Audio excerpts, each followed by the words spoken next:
2 deaths and multiple injuries involving SEPTA occurred within a 12-hour period. Meanwhile, the state budget impasse nears the 3-month mark. Giant eagles in a new era. Lastly, this city jumps for joy over Java. I'm Claudia Dimuro, and you're listening to Today in PA. 3 separate incidents involving SEPTA trains and trolleys left 2 dead and several people injured starting Wednesday through yesterday, reports Billy Penn, all within a 12-hour period. The first happened at around 11:30 on Wednesday night when an inbound train along the Media-Waba Regional Rail Line struck and killed an unnamed person. Then, on Thursday at around 7 a.m., overhead wires fell onto the D1 Route 101 trolley near Scenic Road Station, with all passengers and the trolley operator reporting injuries. About an hour later, another unnamed person was struck and killed along the inbound Manayunk-Norristown line. Further details surrounding all these incidents remain pending. The state budget impasse is nearing the 3-month mark, reports the Tribune Review. Pennsylvania, actually, is one of just 3 states that still has yet to adopt a complete budget for the 2025-26 fiscal year.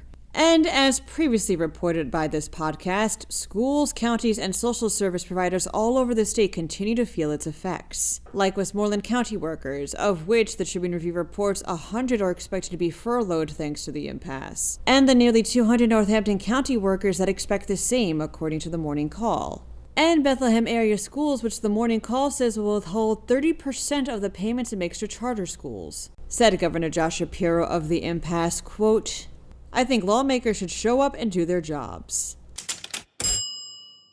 Giant Eagle began a quote-unquote new era yesterday, states the Tribune Review, as spurred by a more than $100 million investment that'll go toward renovating stores in Pennsylvania and Ohio, and to show that the chain is serious about lowering prices for customers in the form of promotions and sales.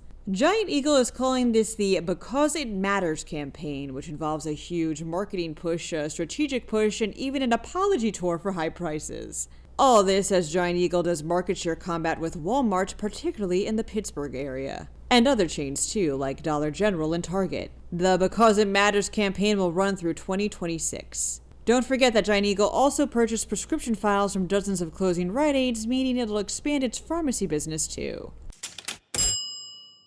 These cities jump for joy over Java, says PennLive. Actually, given the context of this segment, I'm not totally sure that line makes sense. I just love an alliteration. Anywho, WalletHub has published their annual study on the best cities for coffee in the U.S.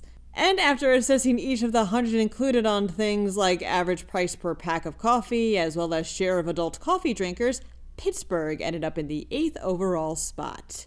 3 spots up from where it ranked in last year's report, as it just so happens. Portland, Oregon ranked in 1st overall. Also, Philadelphia got an honorable mention in 24th. Happy Friday, you guys. To stay up to date over the weekend, mosey on over to PennLive.com. And please remember to rate this podcast and to leave a comment on Spotify if you feel so inclined. Thanks ahead of time, and of course, thanks for sticking with us. I'm Claudia Dimuro, and Monday brings a fresh new week of Today in PA.